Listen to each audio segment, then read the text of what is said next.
bileta kur edhe në bari, thot për durrac, 1.000 euro. Për sa veta? Për 3 vetër dhe makina. Si ka mundësi? Të e merë Edi Rama?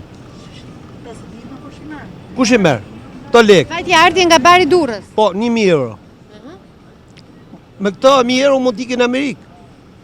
Jo me ardhë, tu është veni im, kam qef të vinë në shtëpi teme, kur sos në bari nuk po zemër me anë në Shqipëri. Do ble shtëpi në Italijës, këthehem o këtu. S'ma lëvërdis. Ti ku do shkosh tani? Unë dhe iki në Kavaj.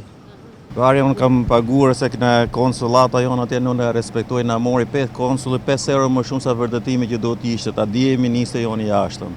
Se tha është di djele, 5 euro më shumë, 35 euro më një vërtetim kalimi. Me më një vërtetim kalimi për s'kadim pashaparte.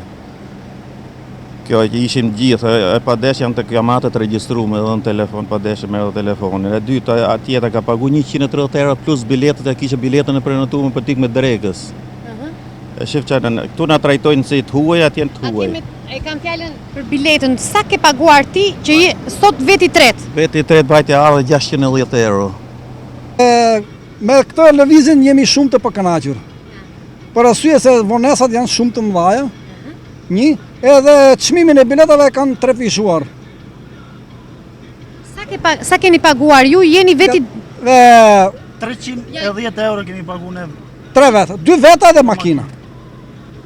Vetëm për ardhje? Vetëm për ardhje. Tani që buhin. Keni paguar çmim bilete për ardhje nga bari në Durrës. 2 veta. 310 euro kemi pagu. Këna buzu Ka qenë 27 euro. Personi ka qenë. Personi tani është 100 euro. 110 euro tani. Për një person bileta. Nuk e di. Edhe se pyetëm edhe Abuzimi hapur? Hapur. pyetëm edhe atje në bari. Ajo tha kompania, kanë rënë dakord 3 kompanit.